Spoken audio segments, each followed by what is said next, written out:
York City's rental market took a real big hit last year because of COVID-19. This year, though, the market continues to see some interesting trends, which could offer a bit of a silver lining for anyone looking for a new place in New York. Yeah, so let's break this down for you. Joining us now is co-founder and CEO of Open Igloo, Allia Mohamed. Good morning. Good to see you again. Good morning. Okay, so talk to us about the rental trends that occurred in 2020. We saw them going down, right? People were able to get some really good deals, but I understand it may have even gotten even better. So 2020 was a year of uncertainty, right? People didn't know what was going to happen. They left the city in droves at the beginning of the pandemic.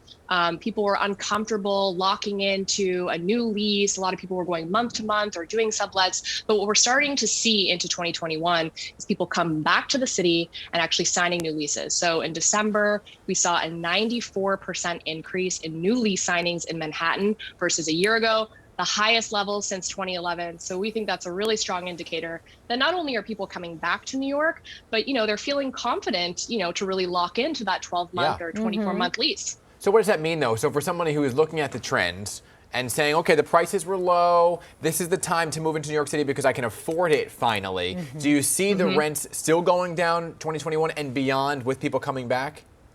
So we saw rents decrease across the 5 boroughs. So 20% in Manhattan, 10% in Brooklyn. We did see it creep up a little bit in November and December. So we are starting to see rents creep up a little bit, especially as those apartments get filled. But tenants can take advantage of those low rents for quite some time.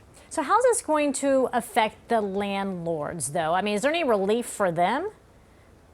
So there's a lot of legislation that's on the pipeline to come through to protect both small landlords and tenants, get through this period. So that's really what we're going to be looking to in the next 6 months, is to see how these tenant organizations and landlords are coming together to support each other. So what are you looking for right now? Right now, what are the biggest priorities for renters who are looking at things saying, okay, they're saying 14 months, 2 months free. Does that average out? Does it equal? Is it a scam? What are people looking for?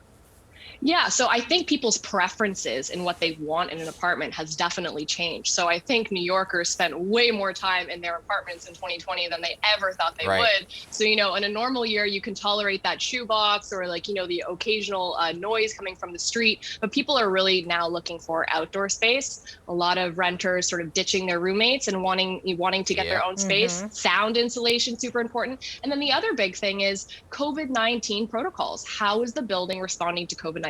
Are they implementing new sanitation measures? Is there a mask policy? Are neighbors respectful? So these are all things that top of mind for renters right now. Well, it's an easy catch because you see 2 months, 3 months, you're free, and then when you do the math on it, it looks pretty good. But the problem is when you have to re-up. Say everything gets back to normal, then you're faced with a rent that is way above what you can afford. So do you need to take that into account now?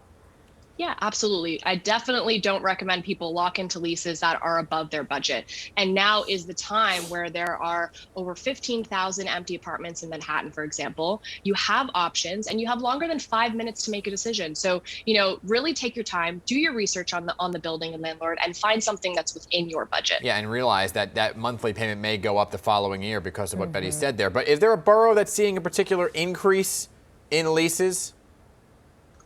So Manhattan's definitely seeing an increase, and they are experiencing the deepest cuts in rent. And Brooklyn is sort of seeing less of those discounts, right? So people are actually moving to the outer boroughs because they want more space. And boroughs like Queens and Brooklyn are the places where you can get that. I think it's important to note that some rents are going up in some instances. And that's the thing we're seeing at Open Igloo, is people submitting reviews about their buildings and landlords saying, my rent went up in 2020.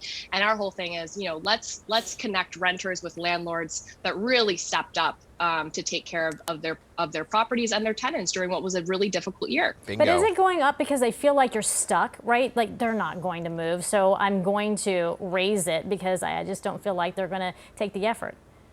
Of course, that could definitely play a part into the tenants that get discounts and the ones that don't. So, we're asking tenants, did you receive any rent relief or any type of concession during 2020? And, we saw a lot of those discounts happen in Battery Park and Upper East Side and happening less often in the outer boroughs. Yeah, play hardball. That's my advice. Play hardball. You're in Absolutely. You're in for the win. It's a renter's market.